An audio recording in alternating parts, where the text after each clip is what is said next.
Hala Teacher Jack, may isiniwalat tungkol sa pag-shooters niya kay Rina.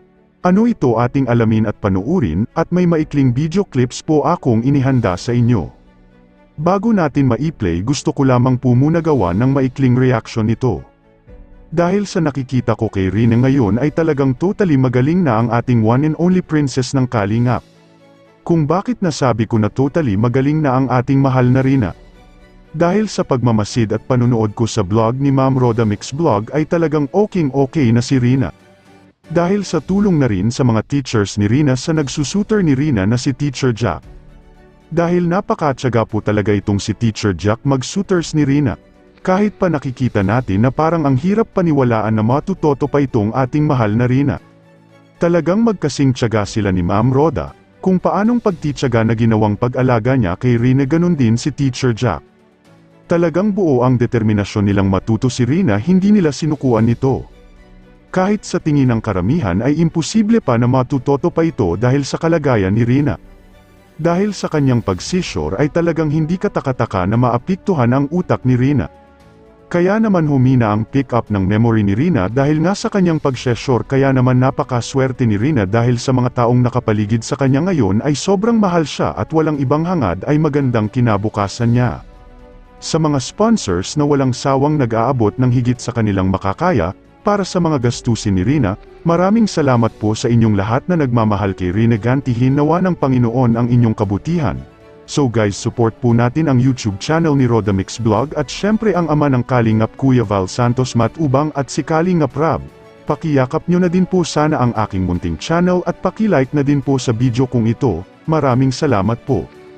Ayan, babayaran na po natin si Teacher Jackie ng kulang ko.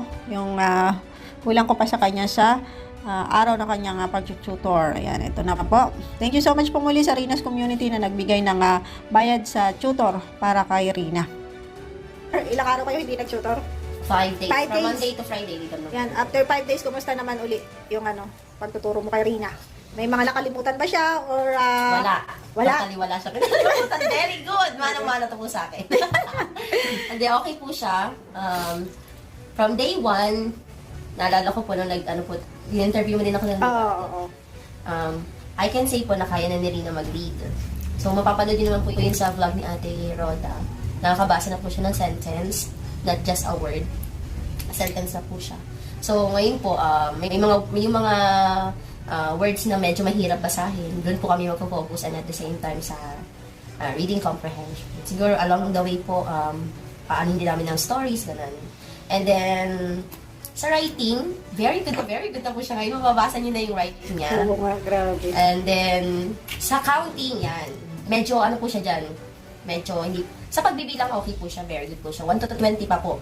Pero yung familiarization ng numbers, dun po siya nahihirapan. Kasi, siguro hindi ko po masyadong, alam kung bakit. Nahihirapan po siyang i-determine kung alin ang number 7, alin ang number 8. Pero alam po niya yung numbers. Alam niya po magbilang. Pero yung familiarization ng numbers, medyo nahihirapan po siya. So, din po, nag-focus po kami sa familiarization of numbers and writing the numbers. So ayun po. Pwede na ba tayong, na lang muna, mag 3 times a week? Yes, pwede po mag 3 times a week para malas din po. Ayan.